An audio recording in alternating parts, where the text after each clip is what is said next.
How are we doing, everybody? I'm Cameron here with Stay Busy Boxing, and today we're going to continue our Developing Defense series with episode 3.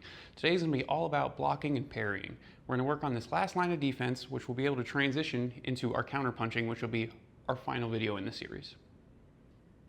As per usual, we do have a couple specific rules we want to keep in mind when working on our blocking and parrying. And the first one is that blocking is not really a strategy you can use on its own. You really have to tie it in with your footwork and your head movement to really make the most out of it, which is why it's our third line of defense and typically the last line of defense we learn. Now that doesn't mean we're never going to take a time just to block. Sometimes you're going to get tired. Sometimes you're going to need to take a minute to think, to figure your opponent out. And being able just to sit in your stance and block and parry a couple shots just to catch your breath and get your head straight can be used really well. It's just not what we want the focus of using our blocking and parrying to be. So the next thing we really need to focus on is making sure we're staying loose and we're staying calm.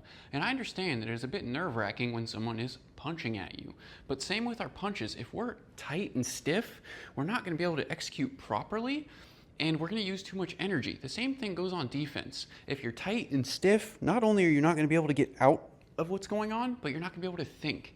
And you're going to start panicking, and that is the last thing we want when we're in the ring. We need to stay calm, cool, and collected at all times.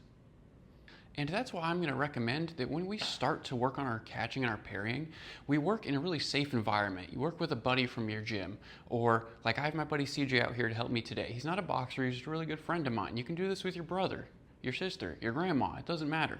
But just get someone to start throwing some punches at you where you feel safe and you feel like you're not in any real danger. Now, the first thing we're going to talk about is catching the straight punches, so jabs and crosses coming at us. All we're going to do to catch a punch is super easy. We're going to be in our stance, anticipating a punch. He throws a jab, we're just going to turn that rear hand in, okay? And we're back to our stance. He throws a cross, just turn that, meet the punch, and then we're back to our stance. That's all we have to do. It's not a big movement. There's nothing fancy. There's nothing complicated, but it's really useful in understanding what range you are with somebody. And the reason we're going to focus on catching the jab with our rear hand and catching the cross with our lead hand is because when it's time to parry, we want to throw our punch after with whatever hand we blocked with. So eventually you will learn to be able to catch any punch with both hands, but just as a point of learning the motions and getting this ingrained in our head, that's how we're going to do it for now. To work on catching our straight punches, that's exactly what we're going to do. I'm going to have CJ throw a bunch of straight punches at me, and I'm going to work on catching him. He's not going to throw them super hard. He's not going to throw them super fast. We're just going to get nice and comfortable with the catching motion. One thing I don't want to see is us adjusting what we're doing for the drill itself.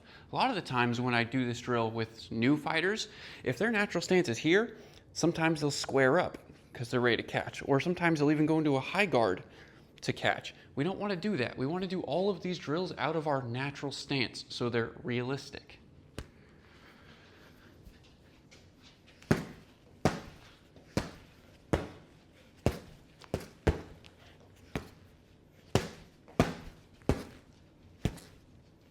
Another thing I want you to be extremely conscious about working on this drill is to make sure you're not reaching.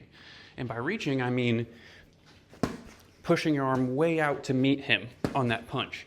If I have to reach, that means first off, his punch probably isn't going to reach me in the first place if I just stay in my stance, right?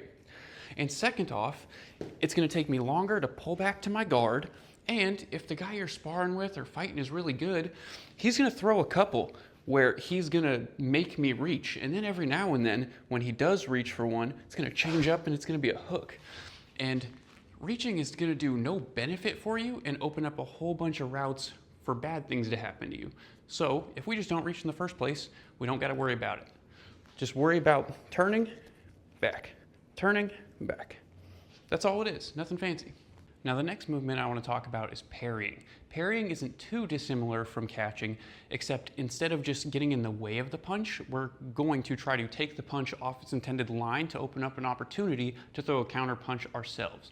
So to parry, instead of just turning your glove in, it's going to be more of a swipe. I need you to notice that my elbows are never leaving the side of my body. I want you to picture like someone took a nail gun and just put a nail right into your side and it's impossible to take it off. And the reason that is so we're in a position to throw off the parry. So if someone throws a jab at me and I parry here, because my elbow's there, I know I can just reload and throw that 2 over the top. It's the most basic parry counter. And again, we want to make sure that we're parrying jabs with our rear hand and the cross with our lead hand. And the reason it's so important to make sure we're parrying with our correct hand is because as soon as you select the wrong one, it can get you into a lot of trouble. So if he's throwing his jab and I parry with my lead hand, which I'm not supposed to do, right? I'll move that off. But what comes after the 1? Normally the 2. So I'm either, when that 2 comes, going to have to forearm block high, or, let's say throws a jab, parry it, I'm at the shoulder roll. These are 2 way more complex movements than I really have the capacity for, and as beginners, really all of us do. So let's not even get ourselves into trouble and parry his jab with our lead hand. I would much rather you just catch with your rear hand like we talked about before, or catch with your lead hand, but don't parry the jab with your lead hand. Now, dealing with the double jab is a bit different because this is going to give us a chance to reach into our tool bag with all our other defensive movements. Because you get someone in there with you who loves to double jab, those double jabs are going to be used to help set up their power hand. So we need to be unpredictable. We need to change up what we're doing. So what we can do is do a similar type of drill where we're going to catch the first jab and do a different defensive movement on the second. So first one might be catch, catch. Second one might be catch, parry.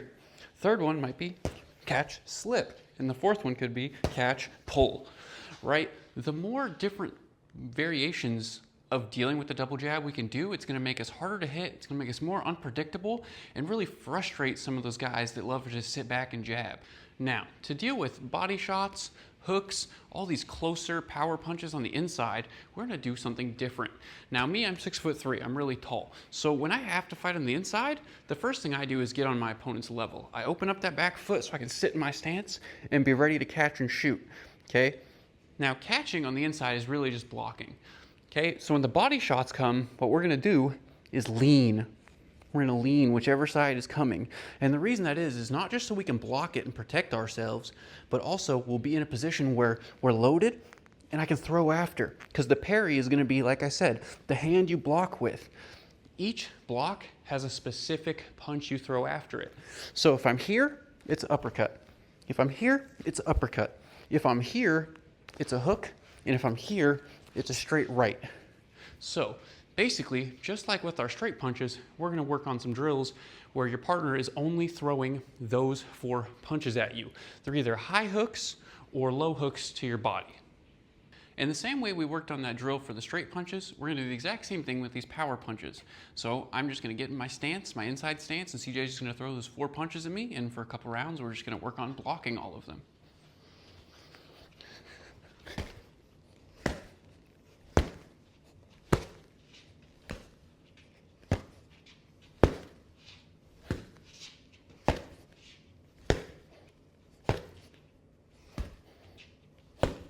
So one thing is you're going to have to just accept that you're going to have to eat those high hooks. You're going to have to get used to them just hitting you. But when it does, I want you to think about the timing, because eventually what's going to happen is we're going to transition it into where we can counter punch off it. So when he throws that high hook, I need to be ready to throw the hook back. When it's up here, the straight right. Bottom side, it's going to be an uppercut, and then right, last one is also an uppercut. Eventually, in our next video, we're going to go over a 1, 2, and 3 punch combination for all of those parries. But for now, let's just stick to working on the blocking. The reason I love all these drills so much is because you can really self-regulate the pace. Like with CJ, I had a buddy that doesn't really know much about boxing to come and just throw some punches at me.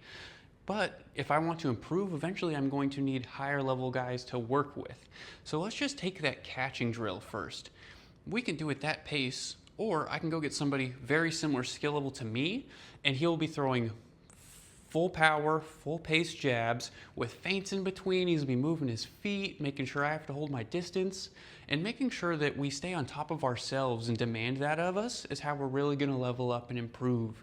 You never wanna be the best fighter in the room. They say iron sharpens iron, and it's super true. You're never going to get better if you're not working with people better than you. And that's going to wrap us up with the 3rd part of our Developing Defense series here.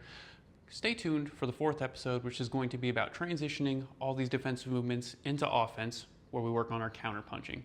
So until then, enjoy the rest of your day, stay safe, and don't forget to stay busy.